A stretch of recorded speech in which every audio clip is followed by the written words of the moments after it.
Oke, pada video kali ini saya akan membahas tentang bagaimana fenomena doom spending. Nah, ini berpengaruh besar terhadap generasi milenial dan generasi Z. Generasi milenial ini sering disebut generasi Y, di mana generasi yang lahir di antara tahun 1981 sampai 1996. Ini merupakan generasi yang lahir dan bertumbuh besar pada era peralihan teknologi yang semula analog menjadi digital. Sementara generasi Z atau singkatan dari Gen Z adalah generasi setelahnya, di mana generasi yang lahir antara tahun 1997 sampai 2012. Tidak seperti generasi milenial, Gen Z lahir dan tumbuh dalam perkembangan teknologi yang semakin maju. Nah, semakin berkembangnya teknologi membuat Gen Z disebut merupakan generasi yang suka instan, malas untuk bekerja dan mudah menyerah ketika ada suatu tantangan atau masalah. Sedangkan generasi milenial yang merupakan generasi yang tumbuh dalam peralihan teknologi menjadikan generasi ini sebagian dapat memanfaatkan teknologi dengan baik, sebagian lagi malah tergerus oleh teknologi tersebut seperti Gen Z. Saat ini Indonesia sedang mengalami krisis ekonomi di mana banyak orang mengeluh untuk tetap dapat bertahan hidup. Berbeda dari generasi sebelumnya, generasi Z dan milenial disebut berisiko tinggi menjadi lebih miskin dibandingkan generasi sebelumnya di masa-masa saat ini. Nah, penyebabnya adalah adanya tren doom spending.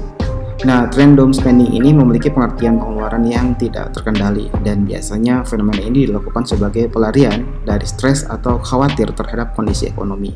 Doom spending adalah istilah yang digunakan untuk menggambarkan perilaku pengeluaran yang impulsif atau berlebihan sebagai respon terhadap perasaan stres, cemas, atau putus asa. Doom spending terjadi ketika seseorang tertekan dan ada dalam situasi yang negatif seperti ketidakpastian ekonomi, krisis kepribadian. Dalam upaya untuk mengatasi emosi yang negatif ini, orang memiliki kemungkinan untuk cenderung melakukan pembelian dalam jumlah yang besar.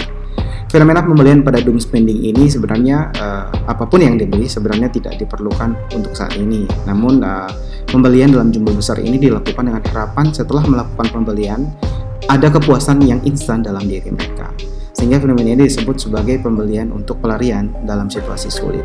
Sebagai generasi milenial dan semua generasi Gen Z atau generasi Z hanya dapat memikirkan saat ini tanpa mampu berpikir untuk masa depan, sehingga ketika mereka melakukan doom spending ini setelahnya ada penyesalan dalam diri mereka.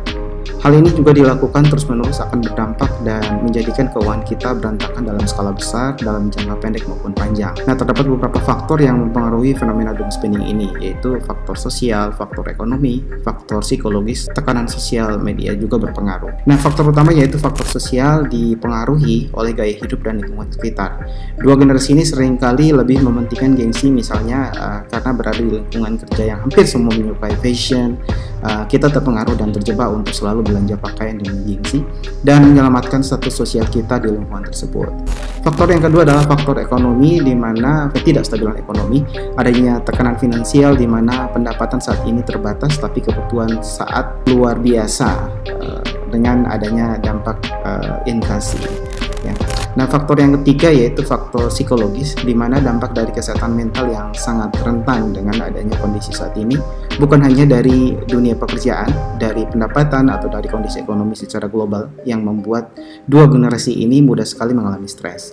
Faktor yang keempat adalah tekanan sosial media, baik generasi milenial maupun generasi Z mudah sekali untuk belanja online. Nah, kemudian dalam mengakses e-commerce atau kartu kredit atau pay later.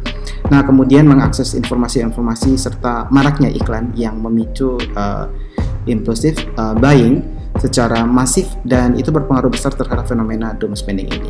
Nah, menurut penelitian tingkat literasi keuangan Indonesia yang baru ya di angka 48% secara global berdasarkan Otoritas Jasa Keuangan, sedangkan angka inklusif keuangan Indonesia ada di 84%. Artinya terjadi gap antara ilmunya dengan aplikasi di lapangan. Kemudian juga kultur dua generasi ini adalah generasi instan yang apa-apanya itu mau serba cepat, apa-apanya itu mau selalu ada, sehingga kedua generasi ini rentan sekali mengalami doom spending.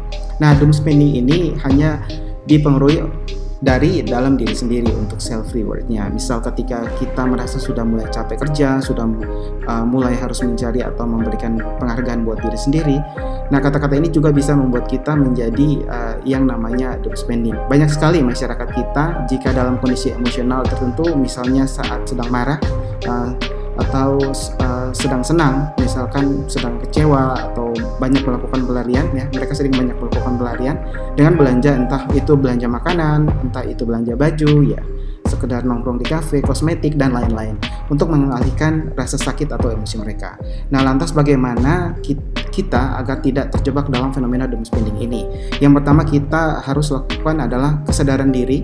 Jadi kita harus memiliki kesadaran diri dulu untuk tidak meluapkan emosi kita untuk mencari pelarian akan emosi kita.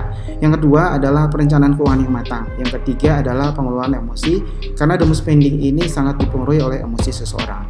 Jadi dari fenomena ini yang dapat disimpulkan adalah setiap keadaan yang sedang menimpa kita atau apapun suasana hati kita saat ini, kita harus mampu mengelolanya dengan baik. Kita harus dapat menemukan pelarian emosi kita ke tempat atau alasan yang tepat ya.